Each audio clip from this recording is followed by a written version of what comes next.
Assalamualaikum warahmatullahi wabarakatuh. Perkenalkan, nama saya Talita Neira dengan NIM 061 dari Prodi Pendidikan Teknologi Informasi 2021A. Di sini saya akan mensimulasikan tentang routing dinamis. Sebelumnya, kita akan mengetahui dulu apa itu routing dinamis. Routing dinamis adalah router yang memiliki dan membuat tabel routing secara otomatis dengan mendengarkan lalu lintas jaringan dan juga dengan saling berhubungan antar router lainnya. Protokol routing mengatur router-router sehingga dapat berkomunikasi satu dengan yang lain dan saling memberikan informasi routing yang dapat mengubah isi forwarding tabel tergantung keadaan jaringannya. Apabila jaringan memiliki lebih dari satu kemungkinan rute untuk tujuan yang sama, maka perlu digunakannya dynamic routing ini. Selanjutnya ada macam-macam routing dynamics. Yang pertama ada RIP atau Routing Information Protocol. Selain RIP, ada routing dynamic yang lain seperti IGRP atau Internal Gateway Routing Protocol, OSPF atau Open Shortest Path First, EIGRP atau Ancient Internal Gateway Routing Protocol, dan BGP atau Border Gateway Protocol. Routing dynamic memiliki kelebihan seperti hanya mengenalkan alamat network yang terhubung langsung dengan routernya, tidak perlu mengetahui semua alamat network yang ada. Lalu bila terjadi penambahan suatu network baru, tidak perlu semua router mengkonfigurasi, hanya router-router yang berkaitan saja. Lalu, lebih mudah untuk mengatur network yang besar, akan memilih jalur lain yang ada bila suatu jalur rusak. Sedangkan kekurangannya yaitu, beban kerja router lebih berat karena selalu memperbarui IP table pada tiap waktu tertentu. Lalu kecepatan pengenalan network terbilang lama karena router membroadcast ke semua router hingga ada yang cocok.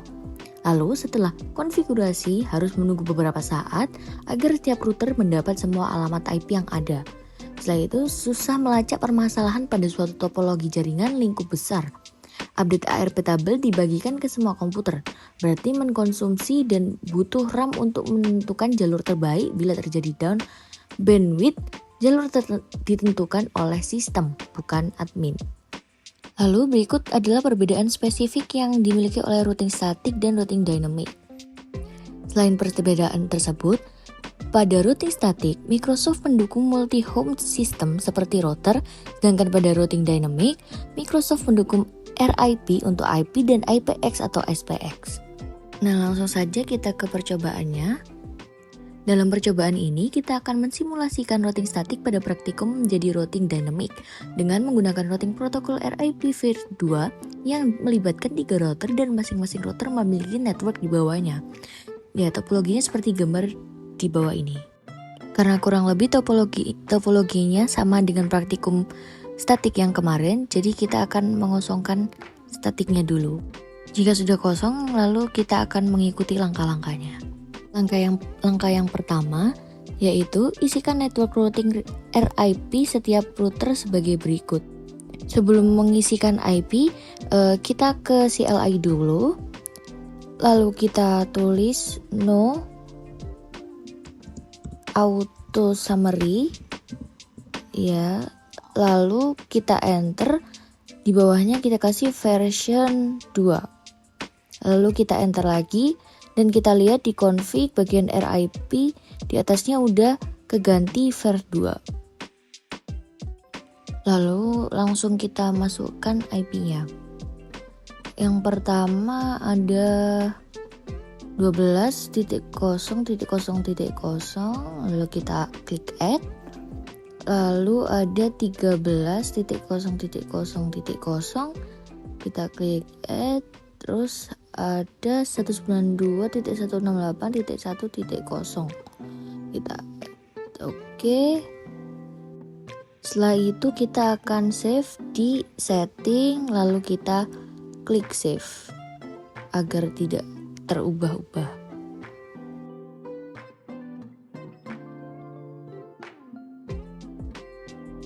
Nah, selanjutnya kita akan ulangi langkah tersebut ke router 2.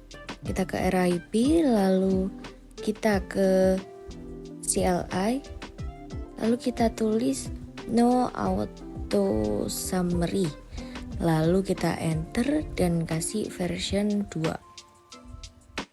Nah, setelah itu kita ke config lalu ke RIP untuk mengisi IP-nya. Oke, yang pertama ada 12, benar. Ada 12.0.0.0, lalu kita add. Setelah itu yang kedua ada 23.0.0.0, lalu kita add. Dan yang terakhir ada 192.168.1.0. Sudah kita add. Lalu kita akan menyimpannya ke setting, lalu klik save. Setelah itu sudah. Selanjutnya kita akan melakukan hal yang sama untuk router 3. Kita ke CLI, pilih no auto summary, lalu version 2. Setelah itu ke config dan menambahkan IP-nya. Yang pertama ada 13.0.0.0, lalu klik add. Selanjutnya ada 23.0.0.0, lalu add. Lalu ada 33.0.0.0, add. Dan yang terakhir ada 43.0.0.0. Sudah kita add. Setelah itu kita save dulu di setting, klik save, selesai. Nah, langkah selanjutnya ini merestart dan mereload seluruh konfigurasi device. Maka kita akan menekan tombol ALTS. Bisa juga dengan restart yang itu. Udah, kita yes. Lalu otomatis akan menjadi merah. Kita tunggu sebentar, sekitar 15-20 detik agar dia menjadi hijau. Nah, sudah berwarna hijau. Lalu kita akan melakukan langkah selanjutnya, yaitu melakukan perintah di CLI setiap routernya. Pertama kita ke router 1 dulu, kita klik router 1, kemudian kita ke CLI.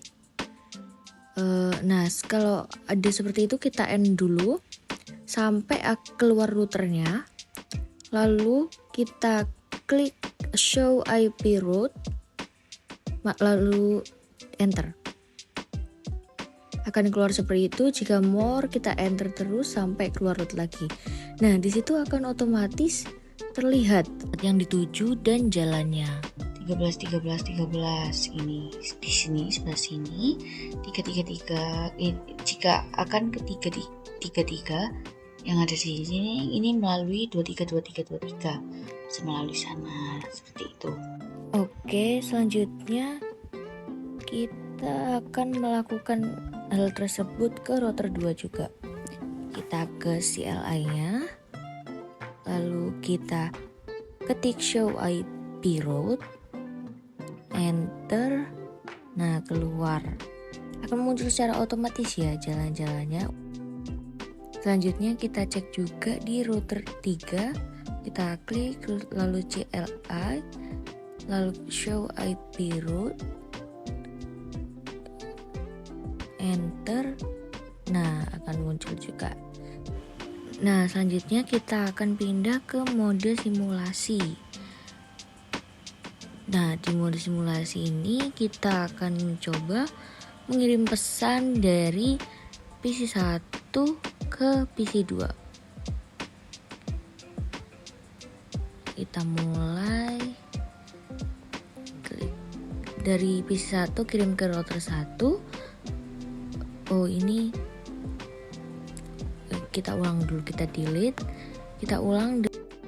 Sebelumnya agar gak mengganggu, kita sembunyikan dulu port-portnya dengan mencentang always show-nya. Nah, kita mulai dari PC 1 ke PC 2. Nah, dari PC1 dikirim ke router 1, lalu dari router dikembalikan seperti itu. Setelah itu kita delete, kita coba lagi dari PC1 ke PC3. Dia akan lewat ke router 1, lalu ke router 2. Jika seperti itu berarti dia masih mencari jalan. Jadi kita ulang lagi dari PC1 ke PC3. Dia akan melewati router 1, lalu ke router 2, lalu ke PC3. Nah, kembalinya juga begitu, ke router 2 dulu, lalu ke router 1, lalu kembali ke PC1. Selanjutnya kita coba dari PC1 ke server 1. Dia akan lewat router 1, lalu langsung ke router 3. Dia masih mencari jalan. Kita ulang lagi dari PC1 ke server 1. Dia akan lewat router 1 ke router 3, lalu dikembalikan langsung. Jalannya sama antara pulang dan pergi. Selanjutnya kita akan coba dari PC1 ke server 2. Nah, kita coba kirim. Dia dari router masih mencari jalan. Kita ulang dari PC1 ke server 2. Dia akan melewati router 1, lalu router 3, dan langsung ke server 2. Lalu kembalinya juga sama seperti itu. Selanjutnya kita coba dari PC3. Dari PC3 ke PC1. Lewat router 2 ke router 1, lalu PC1, lalu kembalinya juga sama. Seperti itu. Lalu kita coba lagi dari PC3 ke PC2, melewati router 2, router 1, lalu ke PC2. Kembalinya juga sama seperti itu.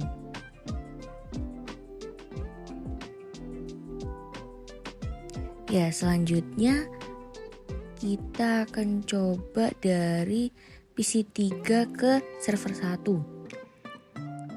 Kita klik dari router 2 ke router 3, lalu ke server 1, kembalinya juga sama. Lalu kita coba dari PC3 ke server 2.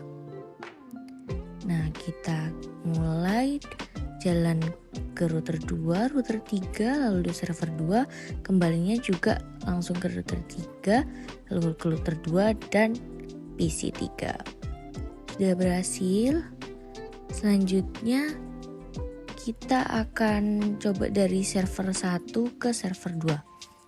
Nah, dia hanya melewati router 3.